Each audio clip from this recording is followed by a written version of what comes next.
I think that people should be able to go to T-Mobile or any other venue in the city, purchase a ticket, and enjoy their show. And it should not be interrupted by people who misbehave.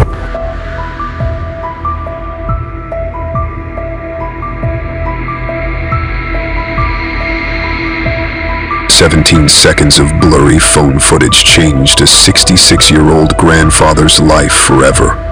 1 second, Thomas Schlange is just doing his job, pointing to a seat number at an NBA Youngboy concert in Kansas City.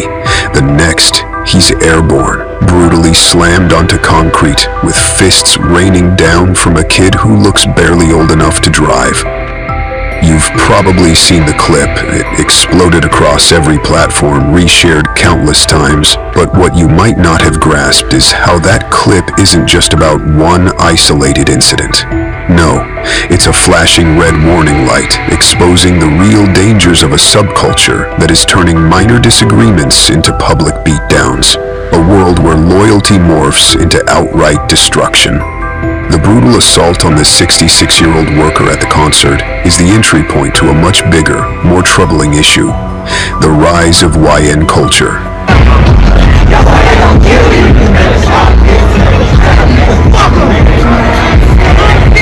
The slang term YN, short for young nigga, has come to describe a specific type of troubled youth known for criminality, violence, and making their own communities unsafe.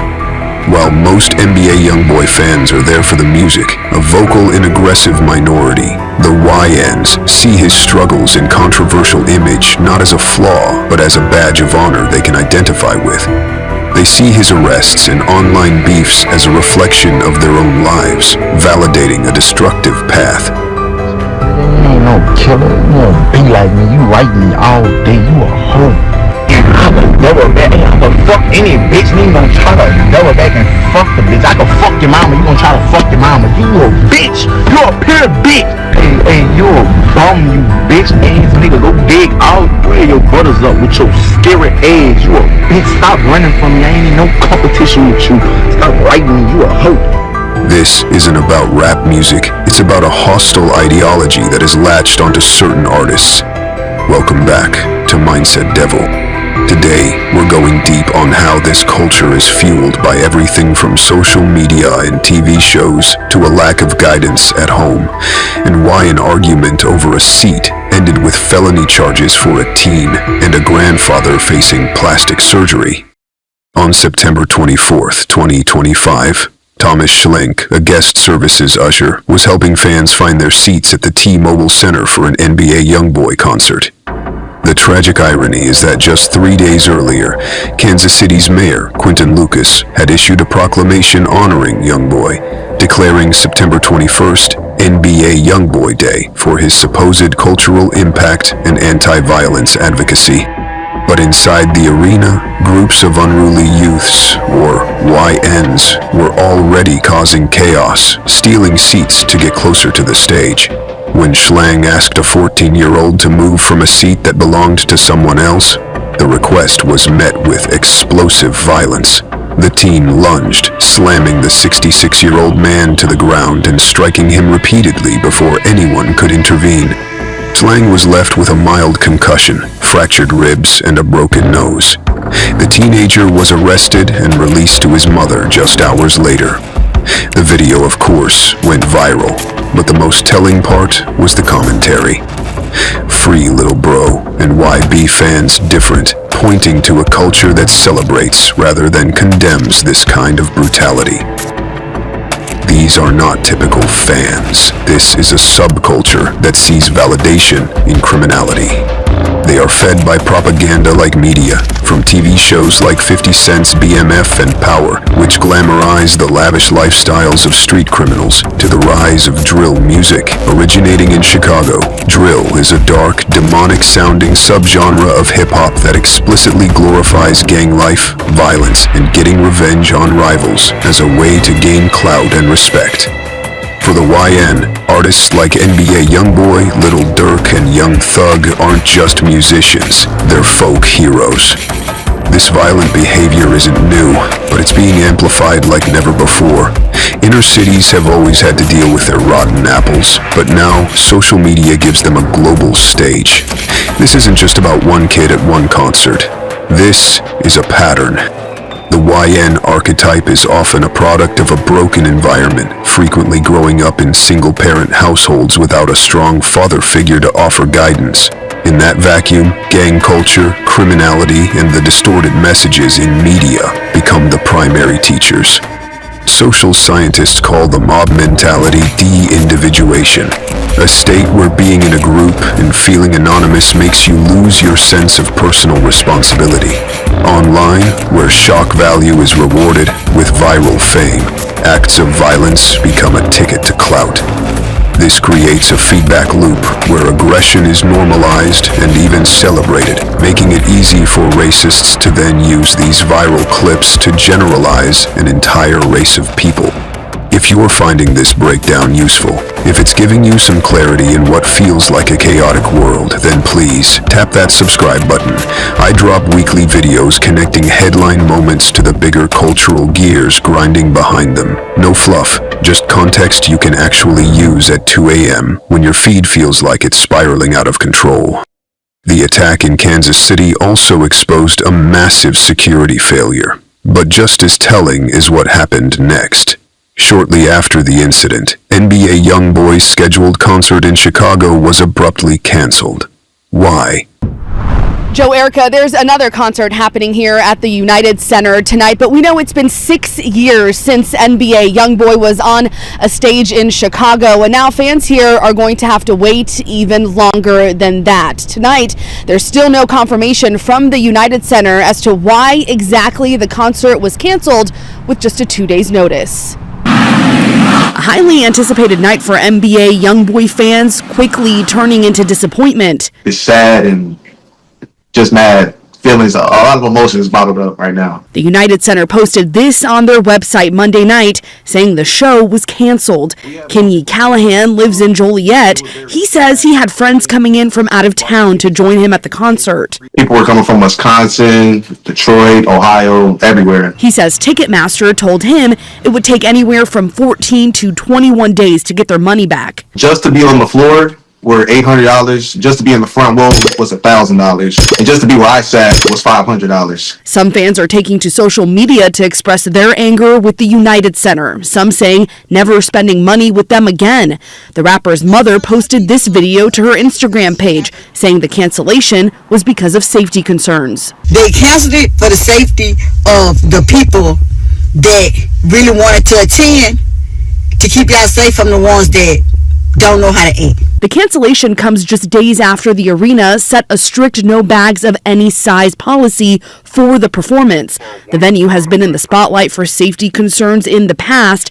Last year, a teenager was shot and killed just 2 blocks from the arena while on the way to a Little Dirk concert. At an NBA Youngboy concert in Kansas City on Sunday, an usher was badly beaten inside the arena.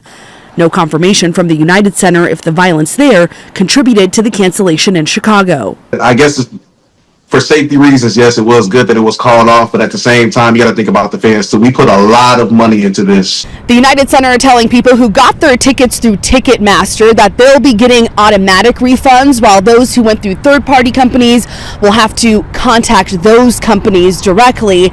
Right now, there's no indication that the rapper's shows in any upcoming cities on this tour are being canceled. Reporting outside the United Center, I'm Asal Razai, CBS News Chicago. The decision came after Youngboy's first post-prison show in Houston, where he got on stage and actively dissed Chicago rapper Little Dirk.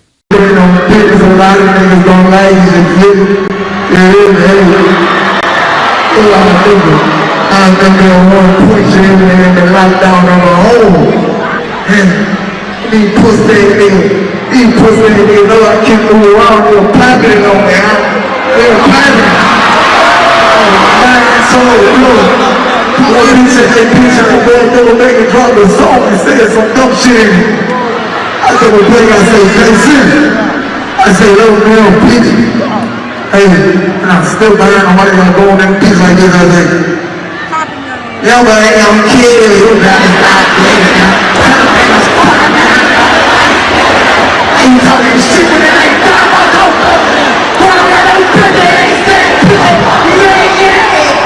I love you, nigga. I love you. Appreciate you for coming out. Reigniting a dangerous and violent beef. The city of Chicago and the United Center seemingly weren't willing to risk the potential for retaliatory violence that Youngboy's own words had invited. This proves that venues can and will act when they perceive a real threat. Until all venues treat high-risk artists with the security density they deserve, they are putting employees like Thomas Schlinge and other concertgoers directly in harm's way. The violence doesn't end when the concert is over. It bleeds into the real world. When aggression is celebrated online, its echoes are felt in our communities. This is the real-world cost. Elders feel less safe in public, authority is seen as an obstacle, and respect becomes optional. Constant exposure to this kind of viral violence desensitizes young people, making them less empathetic and more likely to see aggression as a normal response to any problem. It's a culture that inches us closer to a society where every minor disagreement feels like it could be solved with fists and a camera. The blame here is a tangled web. The teen who threw the punches is responsible for his actions. The venue was underprepared. Social media platforms knowingly push fight clips because the outrage fuels engagement. But the artist also plays a role. NBA Youngboy has claimed he regrets glorifying violence and has even talked about changing his life. Yet, shortly after being released from prison, his first move on a major stage was to antagonize a rival, an act he knew could spark violence. That kind of hypocrisy is at the heart of the problem. When an artist's words say one thing, but his actions say another, the YN culture will always follow the actions.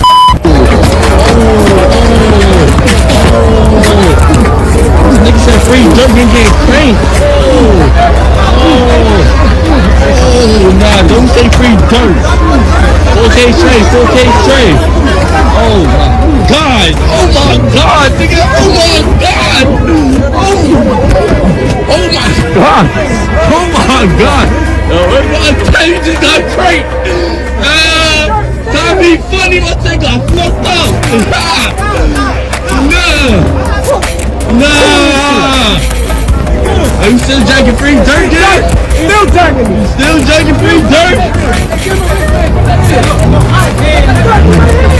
I'm saying still. Hey, stop the violence. Hey, look at me. I can promise you, it's a bigger side of life. Stop the violence. You could be a rich nigga, you hear me? I can promise you, I'm talking about, I ain't gonna tell you what's in my bank account, bitch, but hey, stop the violence, you hear me? Thank you. They will ignore the tweets denouncing violence and embrace the onstage provocations, because that's the part that feels real to them. Thomas Schlang is back at work, a constant reminder of the night his life was changed by a viral act of violence. The teen faces juvenile assault charges. The internet has moved on. But the incident leaves us with a critical question. We know that YN culture idolizes the negative, seeing it as what they perceive to be nothing more than an artist being authentic. But what if the artist they idolize truly changed? If NBA Youngboy were to completely alter his image, his music, and his public persona to genuinely reflect the anti-violence message he sometimes preaches, would the YN culture be willing to change with him? Or is the darkness what they fell in love with in the first place? Let me know your thoughts in the comments below. And if you want more deep dives that connect these cultural dots, hit that red button on the side and subscribe to Mindset Devil. And I'll catch you in the next one.